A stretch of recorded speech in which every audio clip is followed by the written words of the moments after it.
Hi, I'm Brian Muller from WSBG Live, and we're here today to interview one of the ring winners, and this may be a familiar face. Yeah.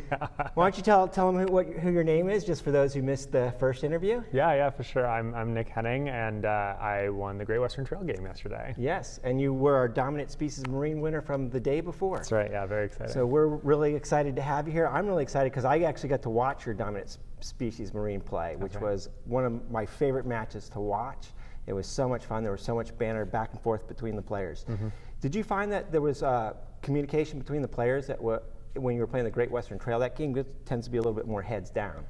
Yeah, no, there definitely was. We were playing Jeff, who won the Wingspan game, was actually also in the final there, and he is just a chatty guy, funny guy character. And then the other two players at the table, I know one of them, and they know each other. So as far as finals games go, it was a very like collegial, kind of chit-chatty type of event for sure. Good to hear. Good to hear. We really love that about the players here at WSBG. Tell me a little bit more about some of the plays that you thought were significant. Yeah, so this is a really, like a lot of Great Western Trail games are, a really tax-heavy game, and kind of where those tax buildings went into play made a big difference. So Jeff had kind of the most aggressive plan out of the gate, but he didn't get in the tax game, and then he really felt the pain of that later in the game. And then kind of strategically, at the beginning of the game, Randy had picked up a builder, and he was in first seat, and I was in second seat. And I had kind of planned to go into engineers and discard a bunch of the really crappy one cows from my hand.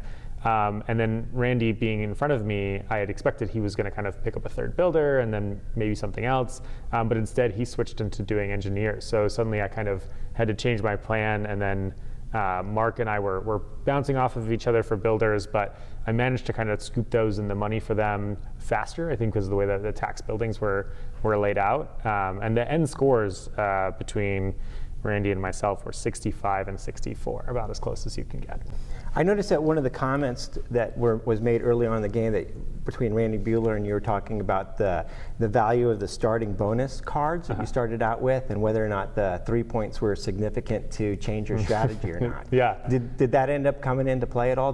Well, we both scored ours, so I guess it was a wash. Okay, all right, cool, glad to hear. So tell me just a little bit more about your preparation. We were playing WSBG's Great Western Trail is played in the second edition, right?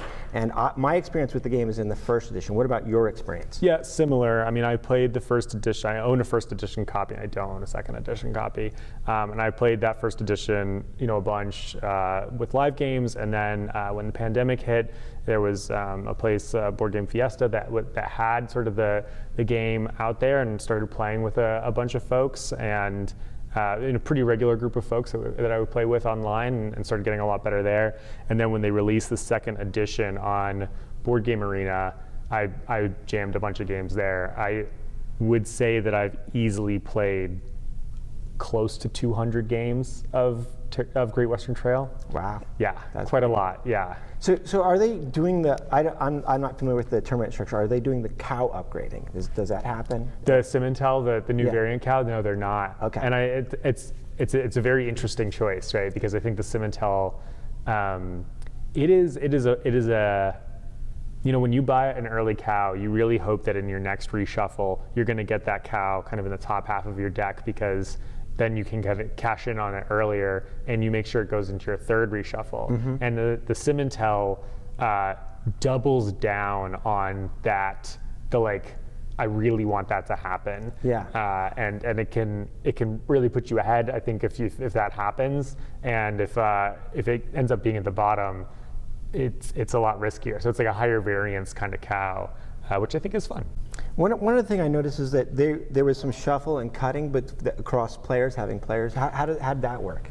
Oh, sure. That was like one of those things, just to make sure everyone was kind of like playing cleanly, and that it was easier to go. So when you needed to reshuffle your deck, usually you'd give it a couple ripples, give it to another player, and then they would shuffle it too. It's just a fancy form of cutting, I guess. Nice. So you're playing in what event today?